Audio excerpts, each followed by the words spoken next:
This is 451 and we're talking League One. Wrighty is not here, but Matt Holland is, so we're in very good hands, ladies and gentlemen. Good to be here, and we've got plenty coming up. We're talking the playoffs.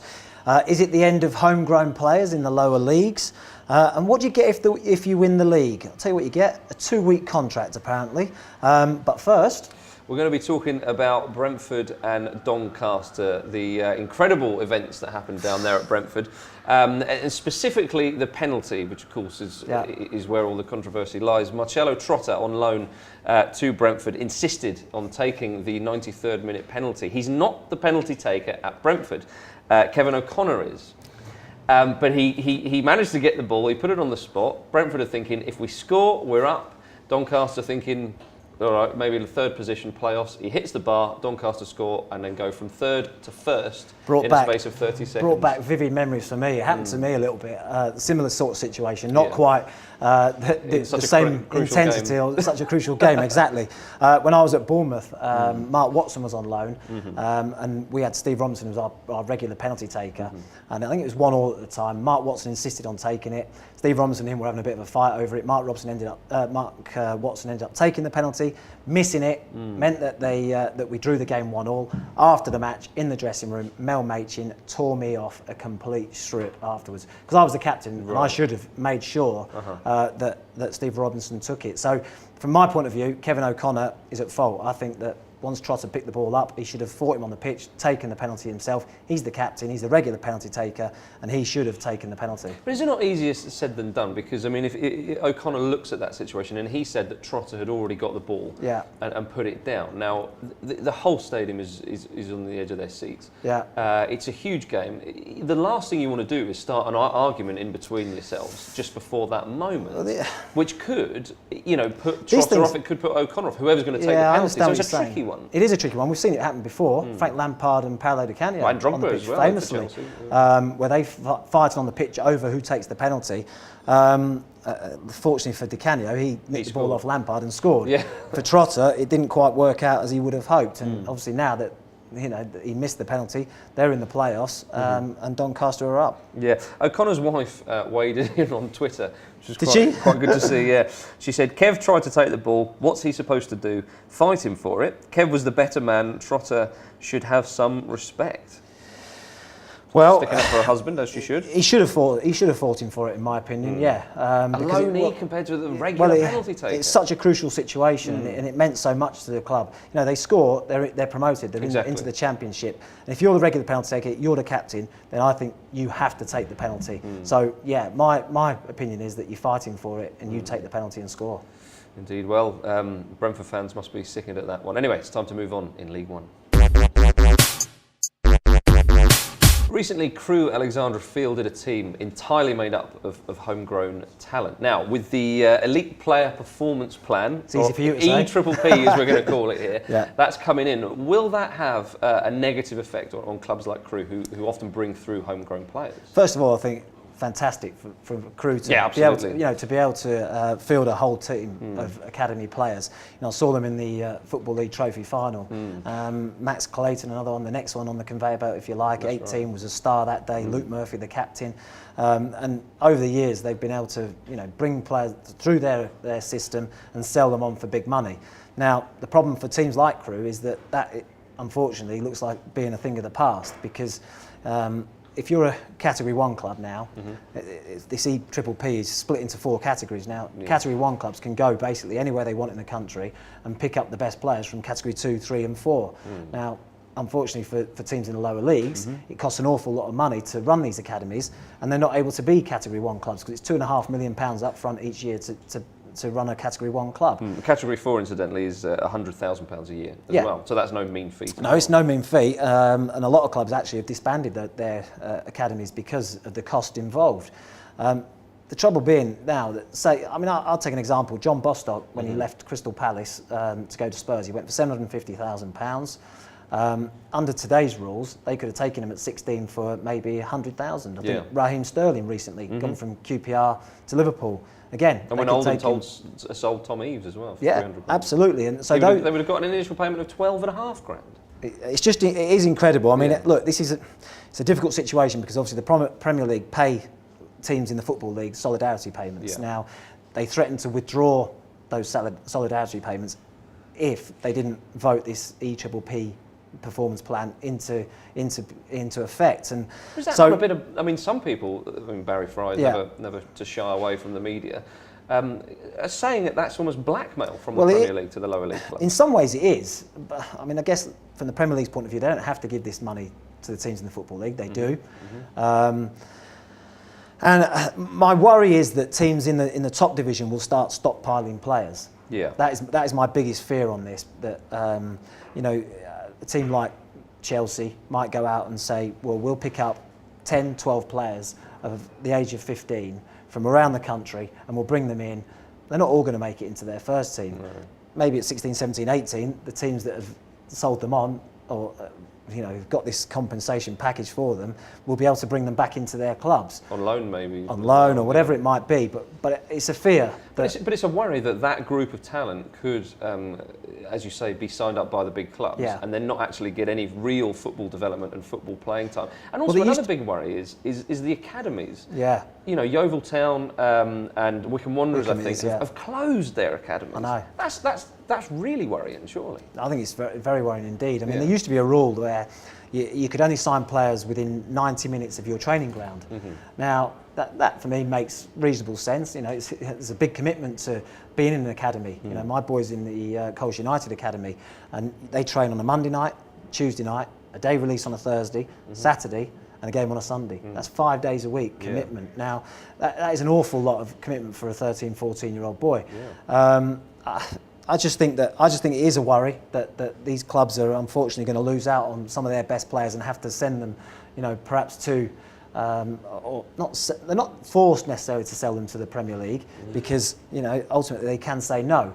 But do you turn down a Man United or a Chelsea? That is a difficult question. Indeed, it is. Well, if you have any views, do comment below or tweet us at ball_street. Okay, well, we asked you on Twitter what is the one thing that you would like to change at your football club, and this is what you had to say. At Cal in the TARDIS, great Twitter name that, he said, get Nick Powell back on loan to Crewe and hopefully get us promoted to the Championship. Got to say, Cal, I think that's wishful thinking, Indeed. If I'm honest. I think that Nick Powell will probably have a bit more of an impact at Man United next season. And if he doesn't, if he does go on loan, it's probably likely to be at another Premier League club or even a top side in the Championship. Sorry about that, Crewe fans. I don't think he's going to come back to you. What do you got, Matt? I've got one here. MJS89, Matt Sawfleet. He says, we need to change our board. He said, to one that are willing to run Bury Football Club, to a club within its needs and not go on holiday all the time. I think we can all agree with that. Yeah, it's worrying times at Bury. I mean, I was brought up not far from there. I was born in Bury. My dad used to play for a team round the corner. Oh, right. Yeah, and we used to go and get into the second half for free at Bury after his game had finished. Yeah, hopefully they can sort their finances out and come back stronger in League Two next season. Yeah, absolutely. At Matt_Wilcox says, I'd change MK Dons right back Ostemibor, who isn't up to League One standards. Well, I can't really argue with that. So if he feels that strongly about it, then well, there you go. Who knows, maybe the summer will grant you your wish. At Joshua Devereux, Stevenage fan, he says, I'd like to change the perception of our club. Having only been in the Football League for 3 seasons means that people don't take us seriously or see us in a positive way. Do you agree with that? No, I'm surprised to hear that about Stevenage. I never knew of such things. That's just opposition fans being a bit nasty. I think so, because I think they've had a great time in the Football League, had a great success over the last few years, and I think, yes, they've got one of the smaller budgets and one of the smaller grounds in that division, but I think people do take you very seriously. Very seriously. But if you're not taking Stevenage seriously, then fix up is what I'd say to that. Yeah, absolutely. And keep those tweets coming, please. Do get in touch with us on Twitter at ball_street. Let's talk playoffs, Matt, shall we? Brentford, thank you very much. Brentford have to pick themselves up from that absolute heartbreaking game against Doncaster, where, of course, their automatic promotion spot was snatched away from them. They go into the playoffs with Yeovil, Sheffield United, and Swindon. You've been in the playoffs. You've been in the playoffs. You finished third when you were at Ipswich Town. You just missed out on second with Manchester City pipping you to the post. Yeah. How hard is it? You fight hard all season. You finish a very, very respectable third. just missing out, and then you've then got to play an extra, what would it be, potentially 3 games, obviously, you get to the final. Is that difficult to try and rally the troops again? And to be honest, I think for Brentford it's a really tricky one, because they were within a kick of being promoted, deflated. And it was all in their hands. The times I was at Ipswich, it was never in our hands. I think if we'd have been in second position, got beat, and the team that was in third won and jumped above us, I think that'd have been a bigger disappointment, if I'm totally honest. I think that if it's in your hands and you lose it like Brentford did, I think it's going to be very, very difficult for them to pick themselves up.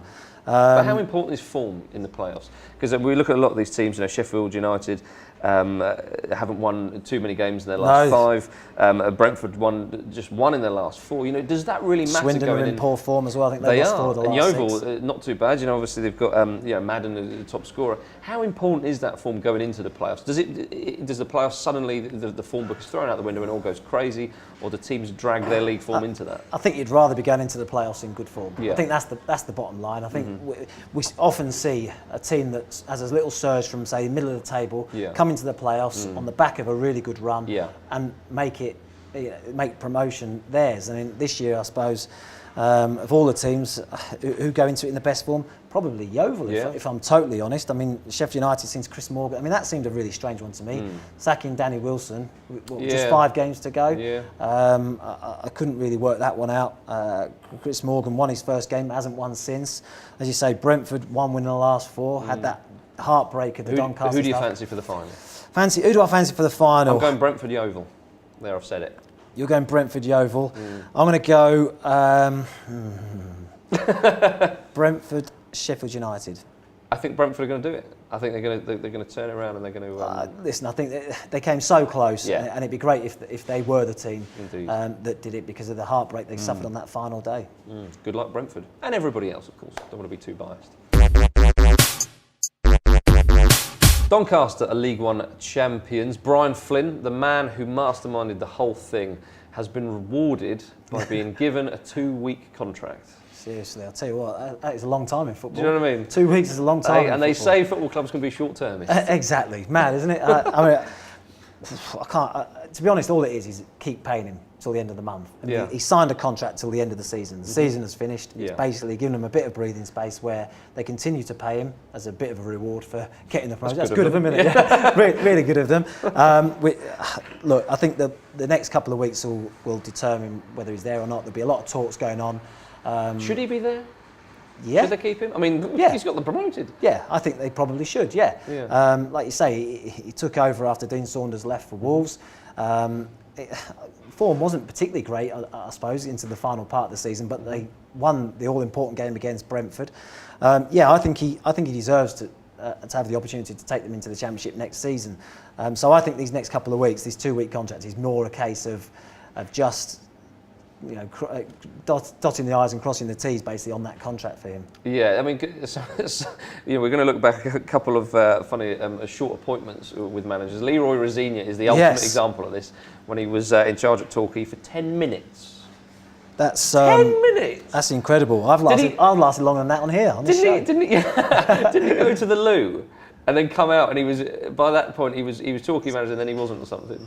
It's incredible. I don't know. You can never switch off in this business. No, I tell you what, it was. I think that's the shortest, isn't it? I don't think there's anyone been less than 10 minutes. No, I'd be amazed. I'm trying to think of the Didn't shortest. Under Charlton? Yes. Was it Les Reed? Yeah, Les Reed. That wasn't particularly long. Yeah. I don't know how long it was. 41 days. 41 days. Oh, you know better than me. I think about 6 or 7 games. That's about what it was. What does that do to the players?